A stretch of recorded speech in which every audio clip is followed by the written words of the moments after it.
She endured harsh ridicule. At the most lavish financial gala in all of Europe, her unbranded satin dress, flat shoes, and hair styled simply were the subject of amusement on every velvet staircase. It seems like a staff member has mistakenly entered the VIP lounge, one noblewoman murmured. Who is she to be seated near the shareholder board? Every glance seemed to overlook her, as though her presence was an unintentional oversight. Then the organizer's phone rang. Shortly afterward, the Marlowe family lawyer arrived, and unexpectedly, she became the sole heir to a billion-dollar empire. Marlowe Hall stood as a monument to wealth, its limestone facade glowing under the starlit skies of the English countryside. The mansion, with its sprawling gardens and baccarat chandeliers, served as the central hub of Europe's financial elite, having hosted the 70th birthday gala of Genevieve Marlowe, chairwoman of Marlowe and Company. A bastion of established wealth, the institution stood as the continent's oldest private bank. The atmosphere glowed with Dior gowns, Patek Philippe watches, and the delicate sound of crystal flutes. Invitations, adorned with gold leaf, listed names synonymous with powerful families. Rothschild, Agnelli, von Habsburg.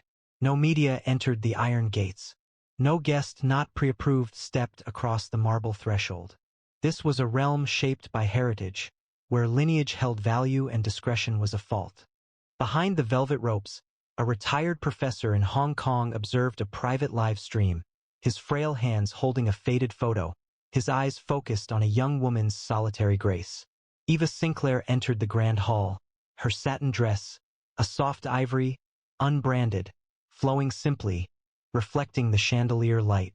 Her flat shoes made a quiet sound on the polished floor, her black hair tied low, with no jewelry on her wrists or neck. At 26, Eva possessed a subtle beauty, her almond eyes and gentle features glowing with a peaceful clarity, reminiscent of a still lake at dawn. Growing up in a modest Hong Kong flat, she had lost her mother at a young age and was raised by her father, a disowned heir who taught literature and rejected wealth. She had studied finance at a local university, worked as a translator for a small NGO, and maintained a frugal lifestyle, her heart molded by service rather than status.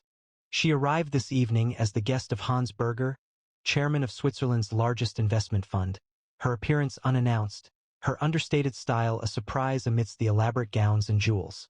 The attendees' gazes followed Eva as she moved across the room, their murmurs cutting like shards of glass. Beatrice Langley, a British aristocrat in a $60,000 Dior gown, turned to her companion, her voice audible on the live stream. Was this a case of staff being allowed at galas now? She scoffed, her diamond tiara catching the light. Amusement spread among the assembled guests, many secretly recording Eva's simple dress with their phones. Marcus Vellier, a French hedge fund manager sporting a $15,000 Patek watch, smiled from his table. Observe her wrist, not even a Cartier, he remarked, prompting laughter from his companions. Eva's fingers lightly touched her sash. Her expression remained calm, yet the atmosphere was thick with scorn.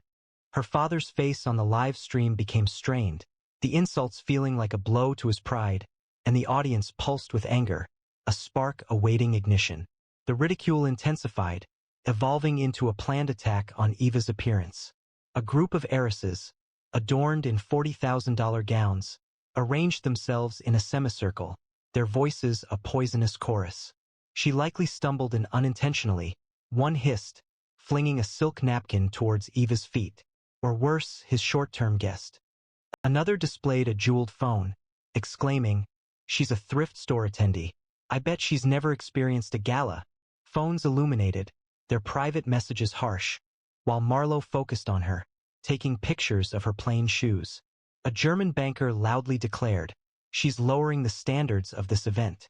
The crowd's laughter felt like a public condemnation, every word a sting against Eva's quietness. Her father's face on the live stream showed distress, each insult hurting his daughter's honor. The audience's anger escalated, their hearts racing, indignant at this group's persistent cruelty. The upper class's disdain became hostile as Eva proceeded through the hall, their taunts a deliberate challenge. A cluster of banking heiresses in $45,000 couture gowns created a blockade, their voices a spiteful blend. She's a detriment to Marlowe's reputation. One scoffed, knocking a champagne flute's rim to scatter droplets by Eva's feet. Return to the slums, darling. Someone gestured with a jeweled phone, declaring her dress resembles a tablecloth. I doubt she's ever attended a genuine gala. Mobile phones captured the moment, with private messages flooding with hashtags like Marlowe mistake, focusing on her simple shoes. A Russian tycoon exclaimed, "She's a disrespect to every legacy present." The audience's laughter felt overwhelming, each comment a sharp blow against Eva's composed demeanor. Her father's expression on the live stream conveyed deep distress, every remark a painful injury to his daughter's honor. The audience's anger escalated, their hearts racing, outraged by this deliberate humiliation, their fury burning to challenge the elite's pride. Genevieve Marlowe, the evening's host, came down the grand staircase, her $100,000 emerald necklace sparkling. She stopped close to Eva's table, her silver hair elegant, her voice filled with disdain. "I'm not sure who you are, dear," she stated, loud enough for the live stream to record. This table was designated for individuals sharing the name. Her companions chuckled, their jewelry sparkling, cameras recording Eva's composed expression. "Maybe you would feel more at ease with the staff," Genevieve suggested, indicating a side entrance. The attendees applauded, their derision a powerful surge, their hushed conversations murmuring, "Hatch, an uninvited guest." Eva's almond-shaped eyes met Genevieve's, unwavering, though a tremor ran through her. Her father's hands shook during the live stream, the host's actions feeling like a painful blow to his daughter's self-esteem. The audience's anger intensified, their hearts aching for Eva, and they were outraged by this public humiliation.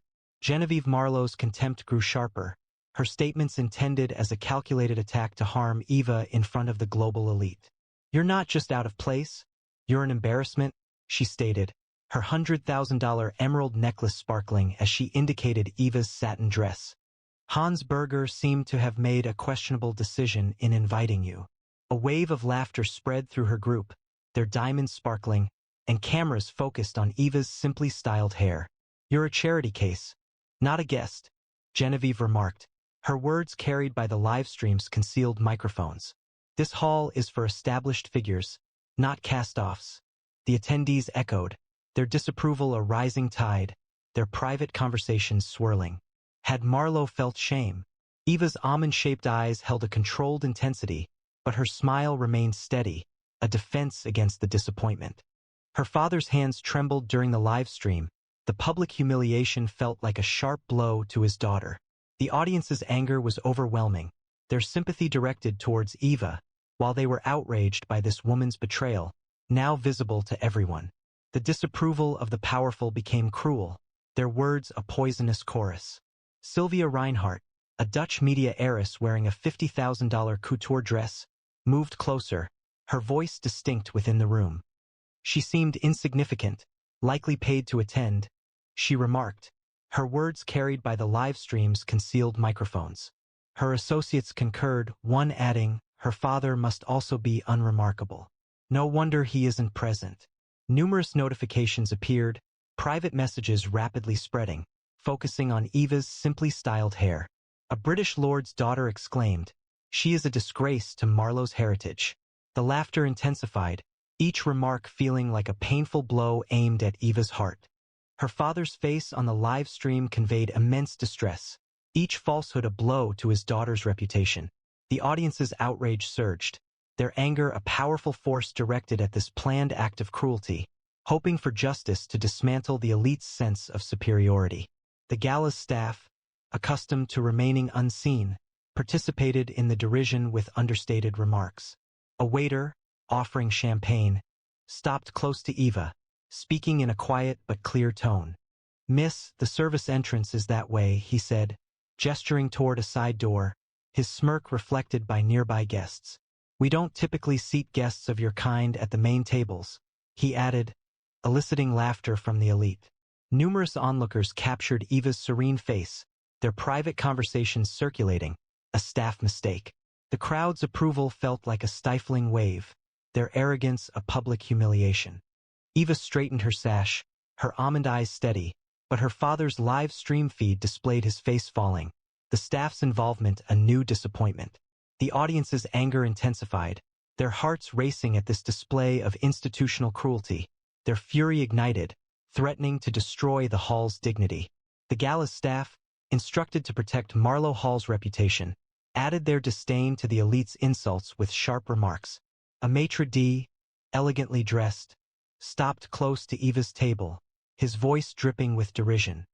"Miss, this section is reserved for invited guests only," he stated, ensuring the livestream could hear. He indicated her unbranded dress with a gesture, and a smirk spread across his face, reflected by those around him. "Your attire suggests you're in the incorrect area," he added, prompting laughter from the attendees. Phones recorded Eva's calm expression as private messages circulated, labeling the incident a gala oversight.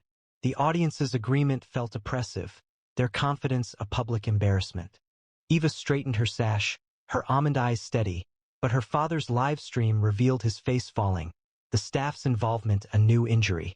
The audience's anger intensified, their hearts racing at this institutional failing, their fury burning against the hall's reputation. Murmurs grew louder, the guests' disapproval becoming a worldwide event through the private live stream. A Monaco princess's cousin published an unidentified intruder, focusing on Eva's simple dress. A guest messaged, calling her a fake, a claim shared by a banking heir. The son of a French diplomat loudly suggested she forged her invitation, causing laughter to ripple through the hall. Hidden comments on the live stream surged with demands. "Eject her. Imposter." A woman wearing a $30,000 Valentino gown exclaimed, "She's humiliating Marlowe Hall. Someone stop this." Eva's hands remained still, her almond-shaped eyes focused on the distance. Her father's face on the live stream conveyed immense suffering, each online criticism feeling like a personal insult to his daughter. The audience's outrage was palpable, their emotions aligned with Eva's, yearning for this worldwide humiliation to cease. The guests' harshness escalated as they spread damaging stories, their voices a poisonous torrent intensified by the live stream. A Spanish duke's daughter moved closer, her $60,000 tiara sparkling, and said in a noticeable tone, "She's a fraud, likely coerced Berger to gain entry." Her companions acknowledged, their diamonds reflecting the light, one stating, "Her father's probably not even real, just a story to trick her here." Phones illuminated, private messages overflowing with falsehoods, as someone speculated, enlarging the image of Eva's loosely tied hair. A London financier exclaimed, "She's an imposter. Paulo has been deceived." The laughter resonated, each rumor a painful blow aimed at Eva's heart. Her father's image on the live stream displayed a face filled with anguish, each falsehood a hurt to his daughter's reputation. The audience's anger surged, their sympathies with Eva, their frustration a powerful force against this harmful accusations, eager for the truth to expose the elite's deceptions. A change occurred when Genevieve's secretary, a perceptive woman in a professional suit, visibly lost color during a phone call. Her phone vibrated repeatedly, and her voice shook as she spoke quietly to an assistant. The attendees observed, their quiet conversation stopping, phones being put down. The secretary quickly approached Genevieve, speaking urgently but softly, stating, "It's the Marlowe family's legal firm. The new heir is arriving immediately." The hall became still, the sound of crystal glasses being replaced by a feeling of anticipation. Eva remained composed, her satin dress unaffected by the disruption, her almond-shaped eyes peaceful. Her father's face on the live stream appeared gentler, a brief sign of hope visible in his expression. A palpable sense of excitement and apprehension filled the room, a mix of anger and anticipation hinting at an impending revelation. 10 minutes passed, and then the large doors opened, revealing a man in a gray suit, Edward Grayson, the personal lawyer for the deceased Alfred Marlowe, Genevieve's grandfather. He carried a sealed envelope and a single sheet of paper. The assembled group made way for him, their jewels losing their brilliance, their expressions strained. Grayson spoke, his voice calm amidst the quiet, stating, "By directive of Alfred Marlowe's last will, the board of Marlowe and Compion is required to convene without delay." He hesitated, his eyes meeting Eva's. "The only beneficiary of the Marlowe banking legacy is here this evening." A murmur went through the attendees, phones shaking, and the live stream became chaotic. The question arose, who is it? Not Genevieve? Eva subtly touched her sash, her expression unreadable, while her father, watching the live stream, showed a flash of pride. A palpable sense of expectation filled the room, transforming from resentment to amazement as the reality emerged. Grayson advanced, opening the envelope with careful precision. According to his statement, Alfred Marlowe's son, Henry, had been disowned for marrying a woman of Asian descent, a decision made contrary to the family's preferences. Henry and his wife had subsequently raised a daughter in seclusion, away from this society. That daughter is Eva Sinclair. He presented a document, a DNA test result, offering undeniable confirmation of Eva's heritage. According to Alfred's will, Eva is the sole heir to Marlowe and Company, possessing full control of its assets and board. A palpable stillness fell over the hall. Genevieve's emerald necklace seemed suddenly heavy, her face paling. Those guests who had previously mocked Eva appeared visibly uncomfortable, their phones momentarily forgotten. Eva's almond-shaped eyes met Grayson's, her silence radiating a powerful intensity. Her father's tears flowed during the live stream, his exile now appearing justified. The audience felt a surge of emotion, their anger shifting into celebration, as Eva's truth emerged, humbling the elite. The board members seated at the central table stood as one, their faces ashen. Genevieve's voice faltered, This is a mistake. But Grayson's gaze remained firm. The will is final. You and all other Marlowe branches are removed from ownership and the board, effective immediately. A collective gasp swept through the room. Their wealth felt inconsequential, their standing vanished. Beatrice Langley's tiara dislodged, Marcus Vellier's watch ceased to function, Sylvia Reinhardt's couture dress appeared to droop. The live stream became a global phenomenon, with Eva Sinclair dominating social media, her quiet elegance quickly becoming iconic. The downfall of the elite was a striking display, their pride diminished to nothingness under Hans's direction. Genevieve's complexion paled, her emerald necklace appearing like an antique, and her name rose to prominence as a warning. Beatrice Langley's online presence crumbled, her derision becoming a widely shared embarrassment. Marcus Vellier's hedge fund experienced a sharp decline, his dismissiveness a visible failure. Media stocks of Sylvia Reinhardt crashed, her hashtags a social scar. The Spanish Duke's daughter hid her face, her tiara no shield against the live stream's captions. She mocked Eva Sinclair. The staff who'd sneered were escorted out, their careers ended. The guests who'd laughed were shunned, their influence null. Eva stood tall, her low-tied hair a quiet crown, her almond eyes unyielding. The live stream captured the elite's fall, comments flooding. They deserved it, @Eva triumphs. A wave of emotion swept through the audience, shifting anger to a palpable sense of pride. Eva's triumph and Hans's response, a force that diminished the world's wealthiest, resonated deeply. Eva stood, her satin dress shimmering, her almond eyes gentle yet firm.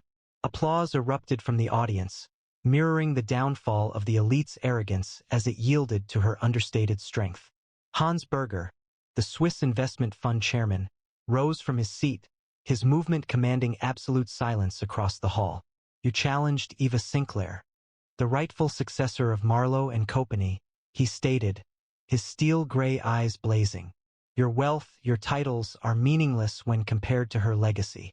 He produced his phone, showing a series of canceled deals, banking contracts with Beatrice Langley, investment partnerships with Marcus Vellier, trade agreements with Sylvia Reinhardt, all terminated. Your names have been removed from my fund's network, he announced, his gaze fixed on Genevieve. You have forfeited more than a seat, you have lost your future. The crowd's gasps echoed, their expectations shifting under his command. The live stream quickly became a worldwide trend, with comments appearing rapidly. He's unstoppable. @Eva, justice. Eva appeared composed, her satin dress gleaming, her victory confirmed by Hans' unwavering power. The audience erupted, their spirits lifting as his global retribution humbled the elite's arrogance. Those who'd previously mocked now rose to their feet. With lowered heads and empires seemingly shaken, the heiresses who had discarded napkins fell silent, their private conversations ceasing. The waiter who had previously mocked Eva moved away, his tray visibly trembling. The Monaco princess's cousin removed her post, effectively diminishing her impact. Genevieve's hands shook, her necklace appearing as a memento of a collapsed era. Eva advanced, her voice remaining gentle, as it was upon her arrival. "I don't require diamonds to understand my identity," she stated, her words sharply dividing the atmosphere. "But thank you, as your patronizing glances clarified precisely why my grandfather did not bequeath this empire to you." The hall remained still, no one willing to stir, their derision a diminishing resonance. The audience's esteem grew, Eva's demeanor a flame that consumed the elite's harshness into nothingness. The consequences were swift, a judgment conveyed without utterance. Genevieve's position on the board was terminated. Her name was removed from Marlowe and Compy's history. Beatrice Langley's social reputation declined sharply. Her ridicule became a widely shared embarrassment. Marcus Vellier's hedge fund underwent audits. His derision became a matter of public record. Sylvia Reinhardt's media holdings experienced difficulties. Her promotional labels were deemed inappropriate. Those employees who had previously displayed contempt were let go. Their professional prospects ended. The attendees who had previously expressed amusement dispersed, their invitations were invalidated, and their standing diminished. Eva proceeded towards the large doors, her simple shoes firm, her satin dress a subtle symbol of elegance. Her father's face appeared on the live stream, radiating pride, his daughter's success a reflection of their combined resilience. The spectators' hearts raced, their frustration shifting to admiration, Eva's win a tribute to her poise. The hall's prominent figures stirred, their phones ringing with urgent calls to their staff. "Schedule a meeting with Miss Sinclair," one exclaimed, his voice wavering. "Now," she directs Marlowe, a fact passed around in hushed tones. Her Dior gown offered no defense against reality. The board members lingered, their positions rendered insignificant, their prospects now dependent on Eva's decisions. The live stream documented the disarray, with comments rapidly accumulating.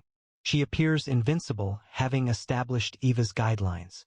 Eva halted at the entrance, her almond-shaped eyes briefly surveying the room. She was unaccompanied, without security or a retinue. She entered the night, leaving behind a procession of the world's wealthiest individuals vying for her notice, their gestures a quiet acknowledgement of her power.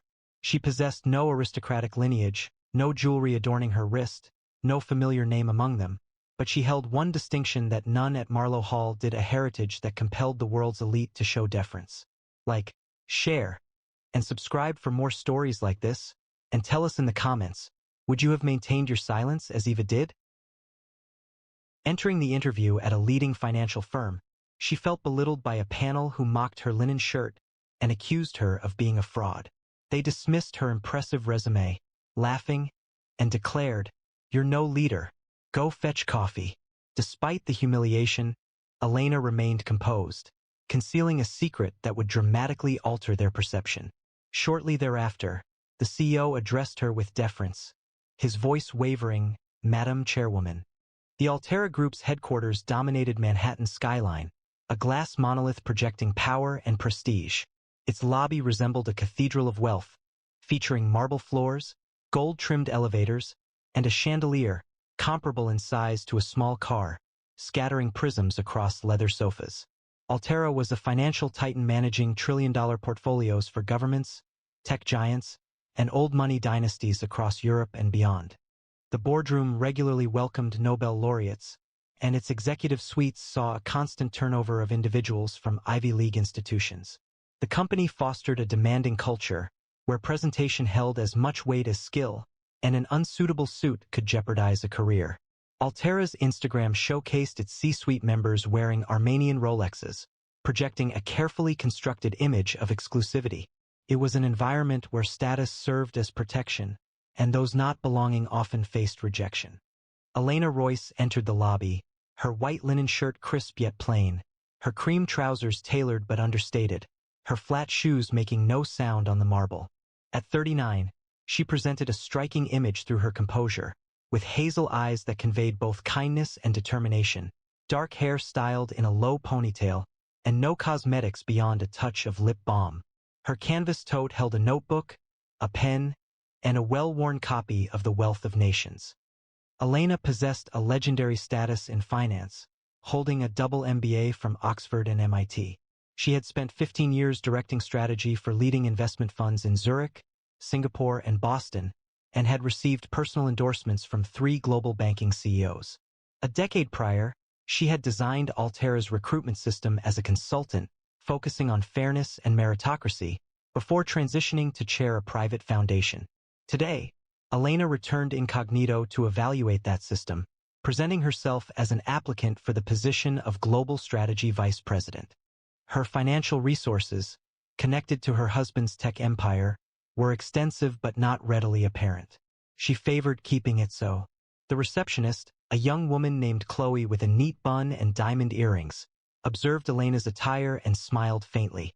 Applicants for interviews utilized the side entrance, she stated, indicating a glass door. Elena acknowledged, her tote bag over her shoulder, and proceeded as directed, disregarding the hushed conversations from the suited executives in the vicinity. While Elena waited in the hallway prior to her interview, the other candidates, dressed in expensive suits and displaying a sense of superiority, gathered in a group around her, their murmurs cutting like barbs. Lila Tate, wearing a Gucci skirt, gestured toward Elena's tote and laughed, remarking, "Is that her briefcase or a grocery bag?" Jared Holt, considered the frontrunner, added to the mockery, tossing a crumpled dollar bill near her feet. "For your dry cleaning," he said with a sneer, eliciting laughter from the assembled group. A fellow applicant, Ethan Crane, identifiable by his Rolex, took a photograph and shared it within a group chat called Altera Wannabes. He captioned the image hat budget candidate. The sound of their amusement reverberated through the hallway as phones recorded Lila's chant. "No suit. No shot." Emily Voss, a junior HR staffer, observed from close proximity, offering no intervention. Elena's grip on her tote bag tightened, her hazel eyes reflecting suppressed distress. Yet she maintained an upright posture, her composure a silent challenge to their unkindness. The video appeared on Instagram, quickly accumulating 10,000 views, and each comment felt like a personal affront. "Lost in turn?" one person wrote, followed by laughter. "Or the cleaning crew," another added, their amusement cutting. The side entrance opened onto a clinical hallway, where Elena joined a queue of applicants, primarily dressed in tailored suits and carrying leather briefcases. Jared Holt, a man in a pinstripe suit, looked down at her tote and remarked, "Hope you brought a better pitch than your wardrobe," his words intended to be heard and eliciting further laughter. Elena's hazel eyes shifted, but a faint smile touched her lips, her composure a quiet fortress. Within the interview room, a modern conference space featuring floor-to-ceiling windows, the panel was assembled. HR Director Michael Callahan, a man of substantial build in a $5,000 suit, Senior Manager Vanessa Klein, her red lipstick a sharp contrast against her tailored blazer, and Director of Operations David Rees, his cufflinks catching the light as he reviewed documents. Their gazes assessed Elena's appearance, their smiles restrained and calculated. Callahan reclined, a chuckle escaping him. "Are you the candidate? I assumed you were the coffee lady." Vanessa offered a smirk, commenting, "Is this your interview attire? Did nobody mention Altera has a standard?" The room's atmosphere grew heavy, their assessment a tangible presence. Elena spoke, her voice steady and deliberate. "Please review my resume, and let's begin the interview." Callahan scoffed, dismissing her file without opening it. "We'll get to that," he stated, his voice laced with disdain. The panel's inquiries seemed routine and intended to quickly end the discussion. While Elena tried to respond to Vanessa's shallow question regarding mergers, the panel seemed to intentionally undermine her. David Rees activated a projector showing a slide labeled Candidate Attire Standards featuring a photograph of a woman in a linen shirt closely resembling Elena's, marked with a red X. He stated with a smirk, and as the room chuckled, "This is you." Callahan then cut her off, demanding, "Speak louder. It's hard to focus with that outfit." Vanessa dropped a second test, 5 pages of conflicting financial models while still explaining, mentioning, "Oh, and this one's due in 3 minutes." The panel chuckled, their pens tapping, as Jared glanced in, winking at Callahan. The sabotage was obvious, a display intended to unsettle her. Elena's pen hesitated, her hazel eyes focusing, but she kept writing, her demeanor steady. A screenshot of the slide appeared, shared on the Altera Elite's Slack with the caption, "Shash, dressed to fail." Each share felt like a public humiliation of her.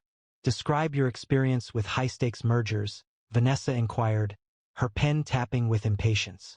Elena started explaining her involvement in a $50 billion deal in Singapore, but David interrupted her. "That's sufficient," he stated, a smirk playing on his face. "It seems like assistant-level work." The panel looked at each other, their enjoyment evident. Then Callahan placed a 10-page financial analysis test onto the table. "5 minutes," he stated. "Let's see if you're worth our time." The test was exceptionally difficult, filled with complex equations, inconsistent data, and designed to be failed.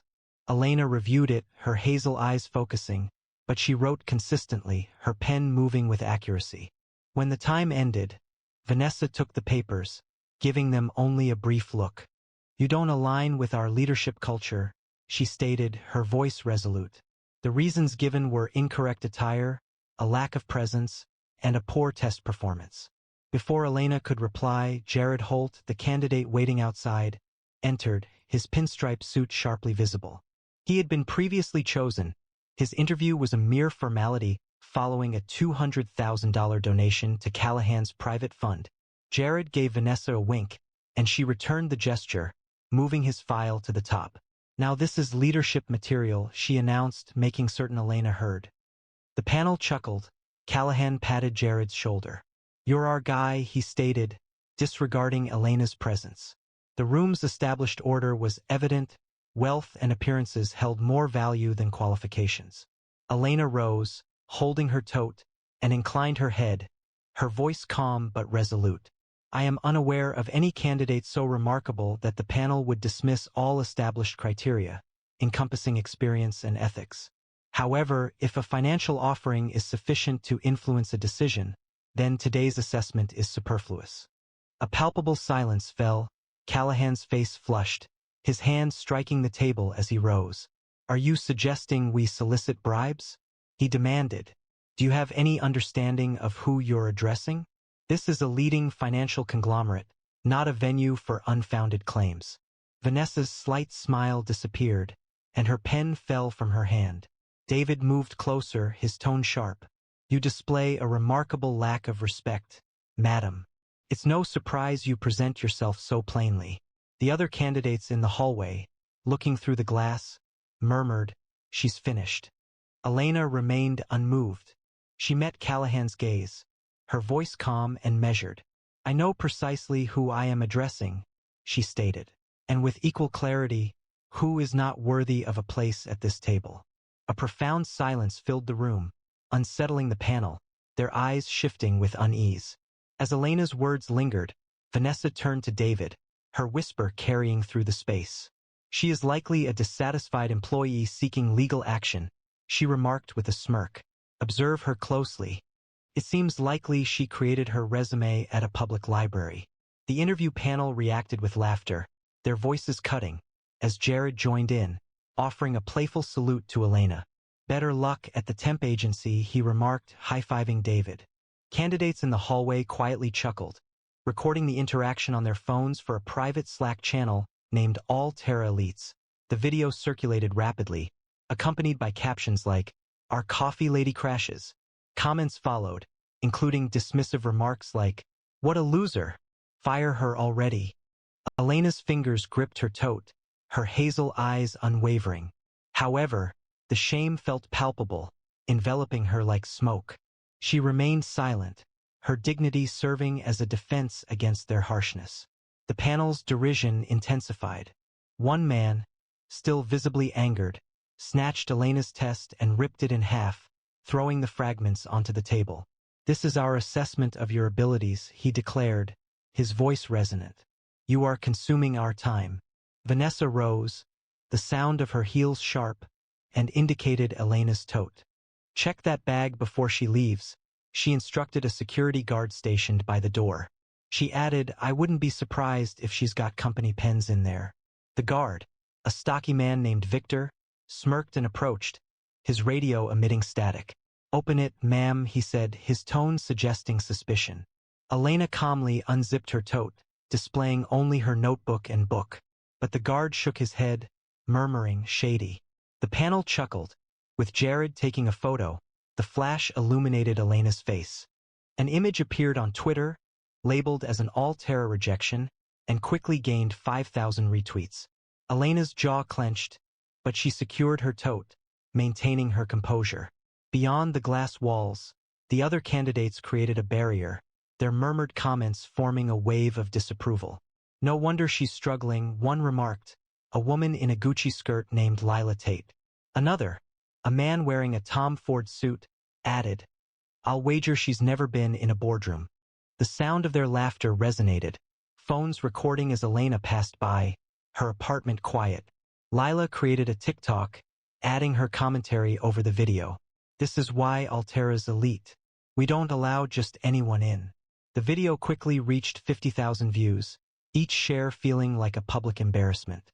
As Elena approached the elevator, a junior HR staffer, Emily Voss, smiled, saying, "Wrong floor, hun." Janitors used the service lift. A sudden burst of laughter filled the hallway, the candidate's amusement sharp and jarring, but Elena remained composed, pressing the button as her hazel eyes focused on the doors, her demeanor concealing a fierce determination. The elevator hadn't finished closing when the panel delivered their final critique. Callahan arrived in the hallway, clutching Elena's untouched resume, and declared, "Don't expect to return, you're blacklisted." He ripped the file, scattering the pages across the floor before the candidates. Vanessa followed, her tone laced with animosity. "Take your little book with you," she said, nudging Elena's copy of The Wealth of Nations towards her. The candidates responded with cheers, Jared shouting, "Back to the library." The security guard laughed quietly, his radio static as he murmured, "Thought she'd cause trouble." The video of the resumes shredding quickly spread online, with the hashtag Altera Elites trending in all comments. The general sentiment was, "She deserved it. No class, no chance, a fresh wound." Elena grasped her book, the weight of betrayal in her tote, and entered the elevator, holding her head high. Shortly after, the boardroom doors opened, and Gideon Price, the CEO, walked in. At 50 years old, he was a renowned figure, possessing a strong jawline, silver-flecked hair, and blue eyes that commanded attention. Gideon had transformed Altera into a worldwide leader, his reputation for impartiality as respected as his intelligence. Without looking at the panel, he walked purposefully toward Elena, who had been brought back by his assistant, Lucas, a young man in a navy suit. The atmosphere in the room changed, and the panel's expressions softened. Gideon halted before Elena, his voice a low and steady tone. "Madam Chairwoman," he said, inclining his head slightly, "I apologize for the delay." The room felt heavy, and the panel's complexions paled. Elena released her coat, exposing a gold-plated badge affixed to her shirt, identifying her as chairwoman of the board, Elena Royce. She addressed the panel, her hazel eyes displaying a controlled coolness. "I did not come here seeking employment," she stated, her voice clear and resonant. She hesitated, her eyes meeting those of Callahan, then Vanessa, then Jared. "And the conclusion is negative." Following Gideon's words, "Madam Chairwoman," the panel's confidence dissolved into fear. Callahan's face turned pale, his $5,000 suit offering no protection as he stammered, "Chairwoman? This is a mistake." Vanessa's heels shook, her red lipstick a striking contrast to her pallor as she gripped the table, murmuring, "No one told us." David's cufflinks made a clicking sound as his hands trembled, his projector slide still displaying the taunting image of Elena's outfit. Elena retrieved a tablet from her tote and presented a live feed of the Altera Elites Slack, revealing their captions, "Hat Coffee Lady crashes dressed to fail," to the assembled group. "You fostered a culture of corruption," she stated, her voice composed yet forceful, her hazel eyes focused intently on each panelist. The candidates in the hallway reacted with surprise, dropping their phones as Lucas displayed Elena's identification on the wall, prominently showing her title, Chairwoman of the Board. Gideon's blue eyes darkened, his voice a growl. "You're done," he told the panel, their careers vanishing before them. The room's silence served as a verdict, their fear a palpable force as Elena's power altered their world. Gasps spread through the room, the candidates in the hallway stopping, their phones lowering. Callahan's mouth opened but no words came. Vanessa's heels wobbled, her red lipstick a striking contrast against her complexion. Jared's pinstripe suit seemed to contract, his confidence gone. Elena advanced, placing her tote on the table, her voice unwavering. 10 years ago, I established Altera's hiring process to emphasize merit, skills, ethics, and vision, she stated. Today, you have demonstrated that it has become a venue for corruption and prejudice. She retrieved a folder from her tote, passing it to Gideon. This contains proof of payments to guarantee positions, encompassing Mr. Holtz. The folder specified Jared's $200,000 contribution, bank transfers linked to Callahan's account, and emails from Vanessa assuring Jared the position. A wave of shock rippled through the panel. Their hands shook. Gideon's expression grew severe, his voice firm.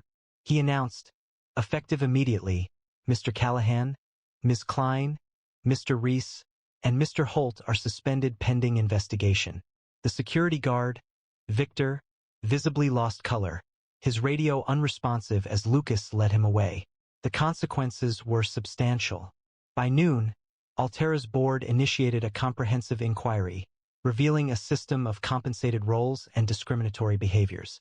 Callahan's fund was frozen, his $5,000 suit offering no protection as he confronted fraud charges. Vanessa's LinkedIn profile was overwhelmed with bribe queen comments, and her consulting engagements were canceled. Jared's finance career suffered a devastating blow, his pinstripe suit becoming a relic as firms placed him on a blacklist. The investigation uncovered that Lila Tate and Emily Voss had disclosed internal memos that ridiculed unsuitable candidates, resulting in their terminations and the suspension of their social media accounts for hate speech. Elena's inquiry went beyond suspending the panel. It removed individuals involved in wrongdoing from Altera's boardroom.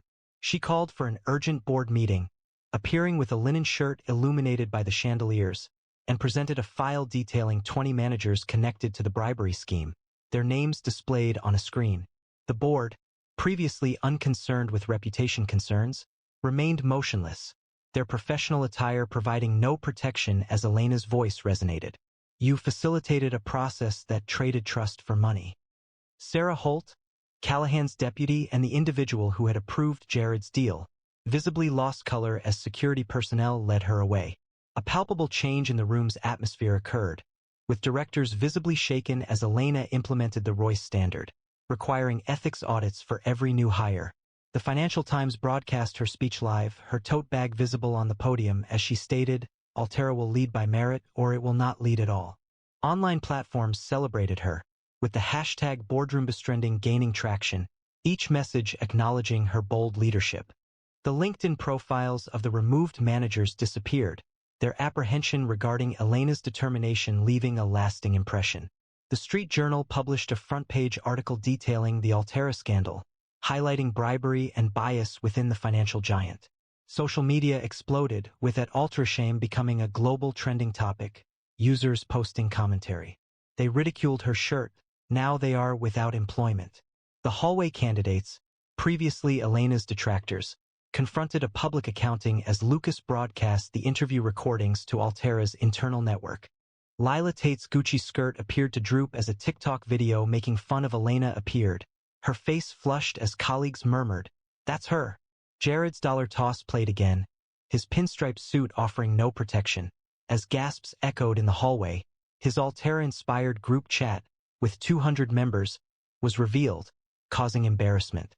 Ethan Crane's Rolex shone as he attempted to leave, but security prevented him, his photo post now labeled, #, career killer online. Elena stood at the room's center, her tote on the table, and stated, "You judged me by my shirt, not my skills. Now the world sees your character." The footage appeared on LinkedIn, accumulating 5 million views, with comments such as, "They're finished. Elena's a queen." A cheer arose for her triumph. The candidates' careers suffered a collapse, their elitism becoming a public embarrassment, their fear of Elena's power serving as a lesson reflected in their downfall. The audience responded with enthusiasm on social media, with Royce rules trending as Elena's justice prevailed. Footage from a leaked interview, provided to a news outlet by Lucas, reached 30 million views. The video depicted Callahan ripping Elena's test, Vanessa's request for a bag check, and Jared's taunts, contrasted with Elena's composure and Gideon's bull. The phrase Madam Chairwoman became a recurring theme on TikTok, with each mention celebrated as a sign of Elena's victory. Videos of the candidates, including Lila's TikTok and Jared's photo, were transformed into memes bearing the caption "Elite Losers." Altera's Instagram, previously a platform displaying authority, was overwhelmed with comments expressing disapproval, such as "Shame on you," seeking justice for Elena. The board's apology, released at 6 a.m., was overshadowed by online criticism, and the company's reputation became a warning example. Elena went beyond suspensions. 1 week later, she appeared at a press conference wearing a plain navy blazer, with a tote bag on the podium, to announce Altera's revised recruitment policy. She stated, with unwavering hazel eyes, that all applications would be submitted anonymously, without names, photos, or personal branding. Only skills would be considered. A wave of applause and flashing cameras filled the space. The new policy, known as the Royce Standard, prohibited evaluations based on appearance, requiring anonymous reviews for all positions. Forbes described it as a seismic shift in executive recruitment, and organizations such as Goldman Sachs and UBS implemented comparable procedures. Elena's Royce Standard created a significant impact far beyond Altera, compelling international companies to confront their own biases. During a Davos panel discussion, Elena, with her tote by her side, urged CEOs to implement blind hiring, her hazel eyes focusing intently on a visibly unsettled bank executive who had previously criticized her consulting work. The room fell silent. His apology was subsequently tweeted, and Elena effect became a trending topic as 50 firms committed to reforms. Following the panel at Altera, the desks were cleared, Callahan's awards were discarded, Vanessa's designer pens were taken, and Jared's framed MBA was placed in a bin. Colleagues observed with astonishment as Elena passed, her flats making no sound, her voice composed. This exemplified accountability. The Economist highlighted her with the cover story, "The Chairwoman's Revolution," her linen shirt becoming symbolic. The individual responsible exhibited clear apprehension, their names removed from finance records, their workspaces deserted as Elena's policies transformed the industry. Online platforms expressed approval, with users commenting, "She straightened the executive out." Elena's influence, understated yet profound, left those responsible feeling shaken. Elena's impact extended beyond Altera. Her foundation initiated a worldwide program, providing financial training to 10,000 women, equipping them to address bias, with workshops featuring accounts of discrimination. She meticulously managed every aspect, her notebook documenting numerous ideas, and her tote bag a familiar sight at seminars. Her husband, Nathan Royce, a tech billionaire who established a cybersecurity enterprise, offered his support discreetly. His Gulfstream was stationed at Teterboro, yet it was Elena's vision that fueled change. The boardroom where she'd been mocked became the Royce Conference Center, honoring her legacy. Correspondence arrived from candidates globally, expressing how the Royce Standard instilled hope. Elena read each letter, her hazel eyes reflecting determination. Altera didn't fully regain its former vibrancy. Its stock price stabilized, but the company's culture transformed, the Royce Standard eliminating elitism. Altera's Instagram now highlighted a varied workforce, its chandeliers softened by Elena's influence. Callahan and Vanessa receded from public view, their bribes becoming a minor detail. Jared's LinkedIn profile remained inactive, his confidence concealed. Lila and Emily sought employment in retail, their TikTok videos removed. The public observed Elena's ascent, her white shirt symbolizing strength. She refrained from boasting, instead establishing a more equitable system, utilizing composure rather than animosity. Elena and Nathan enjoyed evenings in their Brooklyn brownstone, where the garden echoed with their daughter's laughter. She wore a linen shirt, he wore jeans, no tie. They discussed strategy over coffee, her tote on the counter holding a new photo. Elena at the policy launch, her smile radiant. Their wealth was immense, but their mission was greater, rooted in a shared belief in fairness. The world knew Elena now, not as a billionaire's wife, but as a force who turned scorn into systemic change. Elena Royce didn't need a title, she was the standard. If the story moved you, please like, share, comment, and subscribe for more. She felt deep embarrassment, openly, directly in the boardroom. Due to the company's dress code, she wore a simple white shirt, an unbranded black pencil skirt, worn flats, and kept her hair loosely tied back, without any makeup. Nora Wells had intended only to present a stack of documents and leave discreetly. However, before she could enter, a taunting voice called out, "Sweetheart, restrooms to the left, billion-dollar boardrooms to the right, don't get lost." The room erupted in laughter. Another person gestured to security, sharply requesting, "Could someone please escort her out? We can't allow back-office personnel to participate in brainstorms." She remained still, visibly surprised, but kept her gaze fixed on the executive who had snapped his fingers, the very same man who had previously mistakenly taken her email pitch deck and presented it as his own. But they were mistaken. The woman who had just been removed from the boardroom was the fiancée of the man who had recently acquired the company where they all worked, and tonight's urgent shareholders meeting would prove to be the most costly experience of their careers. Nora Wells resided in a simple Brooklyn apartment, a fifth-floor walk-up featuring squeaky stairs and a window that shook in the breeze. At 34, she was reconstructing her life following a divorce that left her possessing only a suitcase and a determination to be self-reliant. She held a temporary secretarial position at Vantage Corp, a technology company known for its competitive atmosphere and modern glass-walled offices. Her workspace was a corner cubicle, cluttered with memos that went unread, and her days were filled with coffee deliveries and photocopying tasks. She expressed no complaints, desiring neither sympathy nor attention. She simply aimed to progress steadily, with small, deliberate actions. Just prior to the boardroom incident, Nora was in the Vantage Corp break room, replenishing a coffee pot for a meeting to which she hadn't received an invitation. A collection of analysts entered the room, their conversation ceasing as they noticed her. One, a woman in a tailored suit named Claire, gave a mocking smile. "Look, it's the office cleaner. Still employed?" Her companions chuckled, one of them discarding an empty creamer carton towards the wastebasket, causing it to fall close to Nora's feet. "Retrieve that, please," he said with a playful wink. Claire moved closer, speaking with enough volume for others to overhear. Honestly, why is she even present? Temporary workers like her diminish the company's image. A manager walked by and quietly laughed, saying, "Focus on your duties, Nora, not fantasies."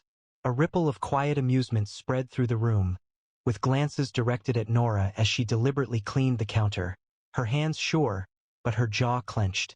She remained silent, showed no reaction, simply completed her task and departed, the sound of their laughter following her like a lingering scent. The break room seemed confined, her sense of self challenged, yet she continued, present but unyielding. Just 11 months prior, she had encountered Asher Wells within a dusty bookstore, both extending their hands toward the identical, well-worn copy of Kierkegaard.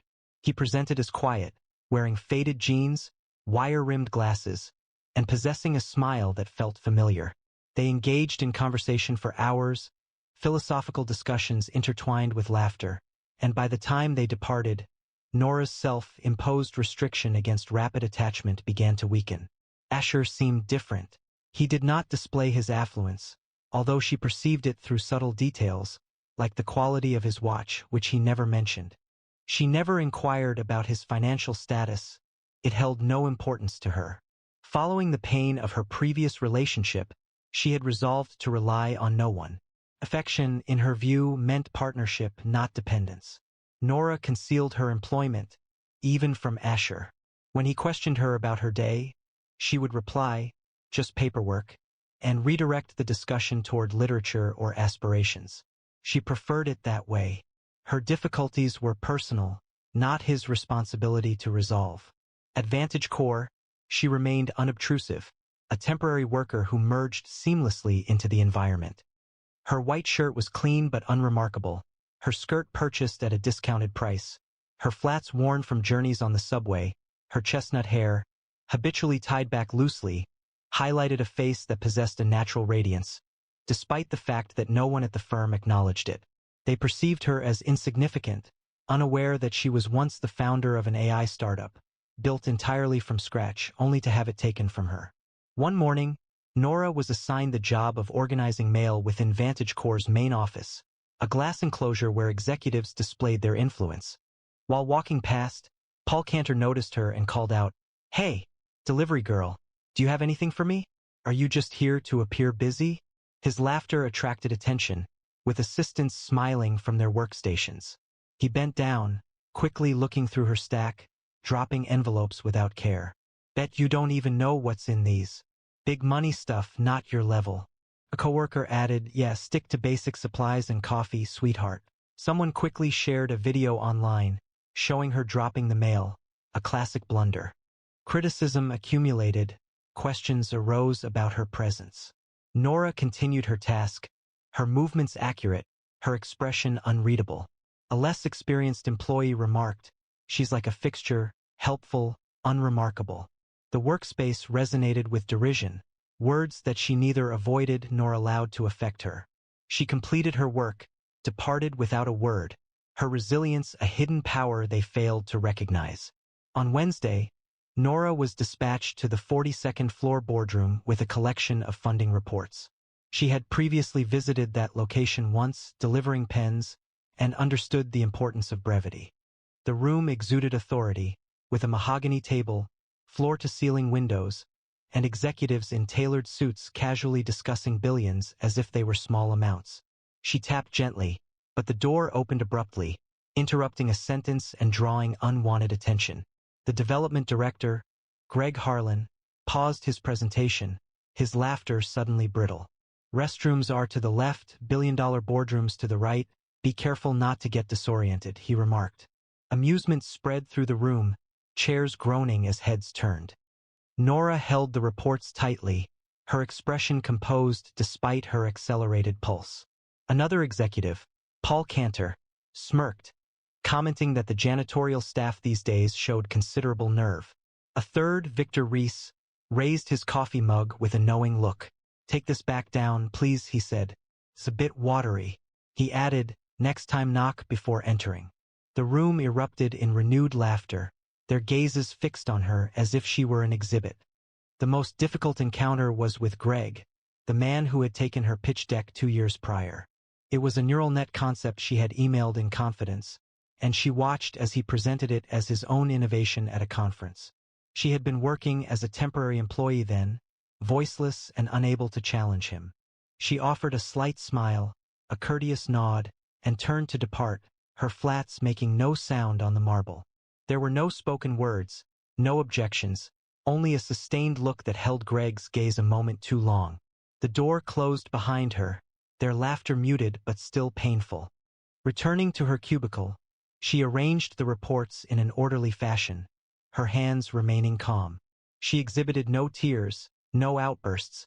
She simply concluded her shift, her thoughts already focused elsewhere. She thought of Asher, their dinner arrangements, and the future she was constructing, patiently and deliberately.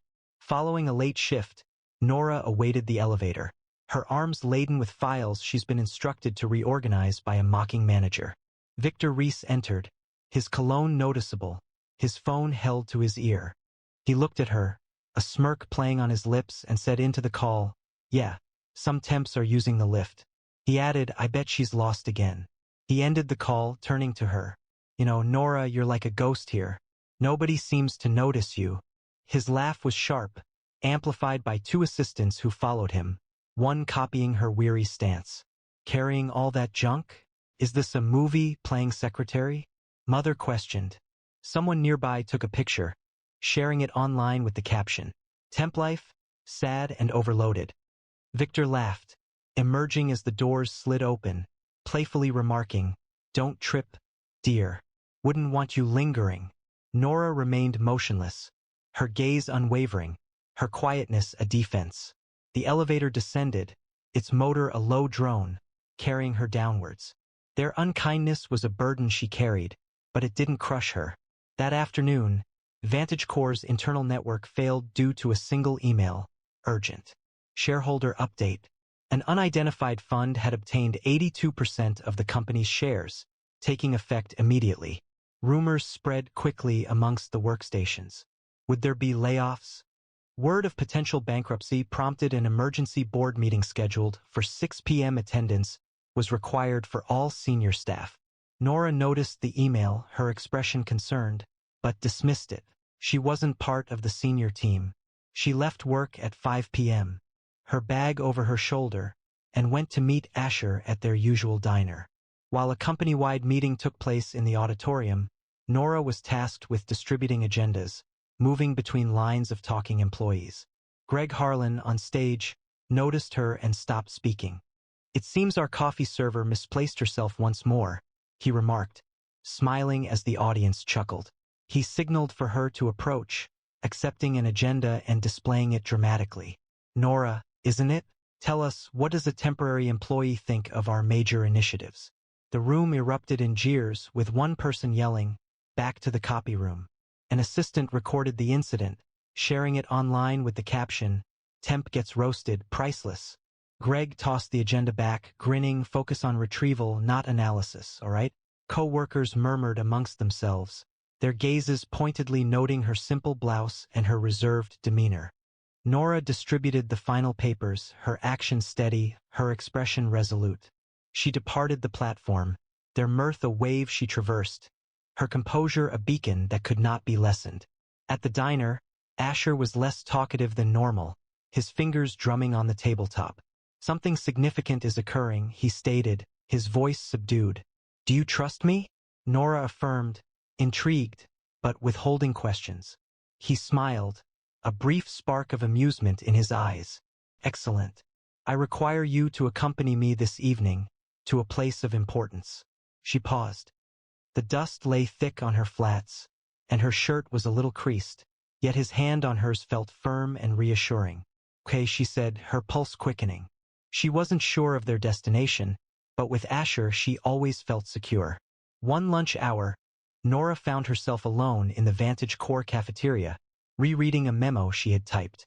A group of marketing representatives, led by Claire once more, positioned themselves close by, their voices carrying, "Honestly, it's her again. Does she ever go anywhere?" Claire remarked, rolling her eyes. "I bet she's enjoying finding mistakes in her own typing." Laughter erupted, with one person playfully tossing a napkin that landed on Nora's tray. "Oops, thought you were the cleanup crew," he said, grinning. Another person shared a surreptitious photo online, captioning it "Temp lunch, lonely and lame." Comments criticized her skirt and her solitude. A coworker leaned in, feigning sweetness. "Nora, dear, why not find a permanent job? This isn't your place," they said. The cafeteria was filled with chatter, all eyes on her, anticipating a reaction. Nora carefully folded the memo, her hands remained steady, and her gaze was unwavering. She rose, carrying a tray, and departed, their jeers following but failing to affect her deeply. She possessed an inner strength they couldn't diminish. At 6 p.m., the Vantage Core boardroom was full, a palpable tension hanging in the air. Greg Harlan straightened his tie, remarking to Paul Cantor, "Some ambitious individual is likely here to dismantle us." Victor Reese checked his phone, commenting on stock values. The doors opened, and Asher Wells entered, having exchanged his jeans for a tailored suit, and without his glasses, his presence dominating the room. Nora stood behind him, wearing a simple white shirt and worn flats. The atmosphere grew still. Greg's smile disappeared. Paul's coffee cup shook. Victor's phone slid across the table. "Apologies for the delay," Asher said, adjusting his watch. "We've just resolved some unnecessary equity." His tone was even, yet each word carried weight. He indicated Nora, who remained quiet, her gaze sweeping across the room, not with anger, but with composure. A manager struggled with his phone, enlarging a photograph online, his complexion draining. "Asher Wells," he murmured. "The investor, the one, goodness." Asher didn't delay. "Vantage Corp's been poorly administered for years," he began, moving back and forth. "Ineffective departments, a harmful atmosphere, misappropriated concepts." His gaze shifted to Greg, who visibly recoiled in his seat. Starting now, a restructuring is underway. The marketing department has been reduced by half, developments are being reviewed, and several contracts, he hesitated, allowing the word to linger, have been terminated. The sound of papers shifting and throats clearing filled the room. Paul coughed, his earlier confidence diminished. Victor jotted down notes, perspiration forming on his forehead. Then Nora moved forward. The room fell silent, all attention on her. Her voice, when she spoke, was calm and steady, like a river finding its course. If I had come here seeking revenge, I would be indistinguishable from any of you. I'm not requesting consideration due to my role as his wife. I'm requesting consideration because I demonstrated it. She didn't raise her voice, didn't point fingers. She simply stood there, her white shirt catching the light, her gaze steady as stone. Asher turned to her, his face softening, not protective, not possessive, but awestruck. He didn't see a woman to save. He saw a partner, a force, someone who matched his every step. The execs sat frozen, their earlier laughter a ghost haunting the silence. Greg's hands trembled, the stolen pitch deck feeling like an unbearable burden. Paul's mug remained untouched, growing cold. Victor's notes were scattered, his assurance gone. Nora's statement lingered, and Asher resumed the explanation, his voice now firm. Some of you know Nora as a temporary worker, he said, but she is much more than that. She is a founder, a visionary.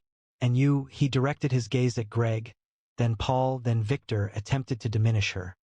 He presented the plan, new leadership, a culture overhaul, a focus on innovation over egos. The room acknowledged, too surprised to object. The meeting concluded at 7 o'clock, and the boardroom emptied, executives departing as if reprimanded. That night, Nora and Asher were on her apartment's fire escape, city lights shimmering below. You didn't need to do this, she said, her voice quiet yet resolute. Asher shrugged, his hand briefly touching hers. I didn't do it for you. She felt compelled to act, given their unsuitability to lead a company that had harmed someone like her. She acknowledged his sentiment with a smile, not for the praise, but for the honesty she saw in his expression. The details of the meeting were never revisited. Instead, they simply shared a quiet moment as night enveloped them, two individuals who had connected in a world that sought to diminish them. The following morning, Vantage Core was in disarray. Greg Harlan was terminated, his lauded innovation revealed to be Nora's misappropriated work. News outlets published headlines. Exec fired for IP theft. Paul Cantor's department underwent significant restructuring, culminating in his resignation.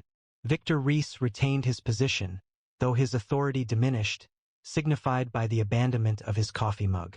Rumors circulated suggesting Asher Wells possessed vast wealth and operated as a secretive investor, capable of rapidly reshaping organizations. And Nora? Her role extended beyond being Asher Wells's fiancée. She proved to be an individual whose abilities were previously disregarded. By the week's end, Vantage Core's established leadership faced collapse, and Paul Cantor's resignation failed to prevent it. Clients abandoned his side projects, referencing ethical concerns following the emergence of Nora's stolen pitch. His LinkedIn profile disappeared, and his claims of significant achievements were ridiculed in industry discussions. A widely shared post stated, "Cantor's out, guest snapping fingers doesn't pay." His department, formerly his domain, was restructured with new personnel, and his name was removed from internal communications. Staff members discussed his departure, with some imitating his smirk as they walked past his vacant office.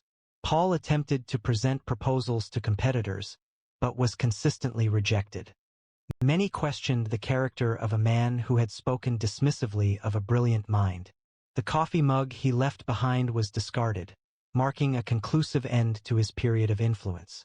Applause erupted from the audience, their resentment transforming into victory as Nora's revelations redefined his reputation.